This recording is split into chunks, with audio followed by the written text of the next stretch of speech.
Sa'yo ba tong painting na to, ate? Hiningi ko yan kay Doña Marta. Naglipat kasi sila ng bahay tapos iniwan nila yan.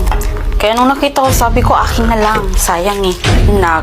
Baka kaya naman iniwan yan kasi malas. Tingnan mo nga, parang nanunugod yung tingin niya. Oo nga, tingnan mo, ang creepy ng itsura. Itapon mo na lang kaya to. Ha? Itatapon?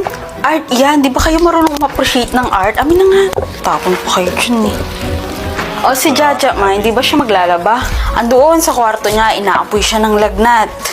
Alam mo naman yung kapatid mo, masyadong matatakutin. Nakita daw yung babae sa painting na gumalaw. Sinundan daw siya nito ng tingin. Kaya mula nun, ayun, napoy na ng lagnat. Paano naman gagalaw to, ma? Painting lang to, wala tong buhay. Nag-i-illusion lang si Jaja. Mula nung dumating yan dito sa bahay, parang bumigat yung mga pakiramdam natin eh. Ganda-ganda nga eh.